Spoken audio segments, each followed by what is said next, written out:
Transforme ta vie grâce à ces utilisations de l'intelligence artificielle. Non, je rigole, les promesses bullshit comme ça, c'est pas mon truc. Aujourd'hui, je préfère te proposer 4 utilisations de l'IA qui sont vraiment utiles, qui font gagner en efficacité, sans pour autant nous rendre débiles et dépendants à la technologie. Et je vais aller de la plus basique à la plus élaborée. C'est parti! Première utilisation. Celle-là te concerne particulièrement si tu es encore en études ou que tu passes des concours. L'IA va être ta meilleure amie pour t'entraîner pour une épreuve ou réviser pour une évaluation. Premièrement, tu peux lui demander de t'interroger sur tout ce que tu as appris, que ce soit en te posant des questions ou en te proposant des sujets qui pourraient tomber à l'épreuve.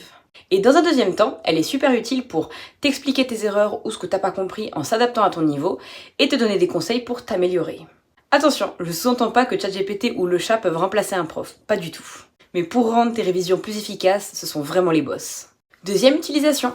Tu voudrais te perfectionner dans une langue, passer de « je peux me débrouiller » à « je suis à l'aise à l'écrit et à l'oral ». Là aussi, ChatGPT peut être d'une aide précieuse. D'abord, simplement pour pratiquer, tu lui demandes de te poser des questions et tu y réponds à l'écrit ou à l'oral.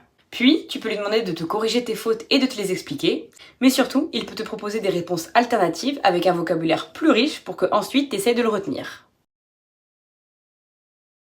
Ok, certains diront qu'apprendre des nouvelles langues, ça sert plus à rien avec l'IA.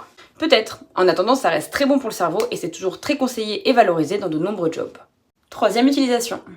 Tu cherches un stage, un taf, une alternance, l'IA peut carrément t'aider. D'abord, basiquement, pour relire ton CV et tes lettres de motivation et t'aider à les peaufiner en termes de vocabulaire, de tournure de phrases. Ensuite, encore plus intéressant, pour comparer tes CV et lettres de motivation aux offres d'emploi que tu vises et te suggérer les modifications appropriées.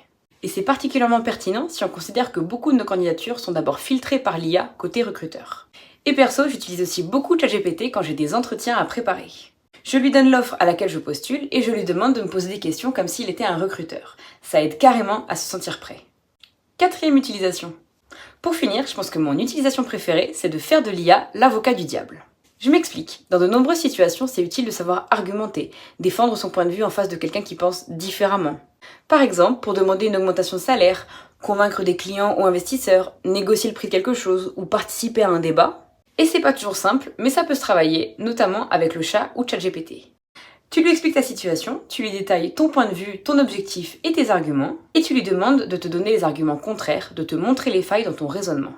Et donc 1, ça te prépare pour la discussion à venir, et 2, ça fait travailler ton esprit critique. Et ça, c'est le top. N'hésite pas à me dire si tu as testé une de ces utilisations. Moi, c'est Manon, je te parle simplement de l'intelligence artificielle, de son utilisation et de ses enjeux, alors abonne-toi si ça t'intéresse.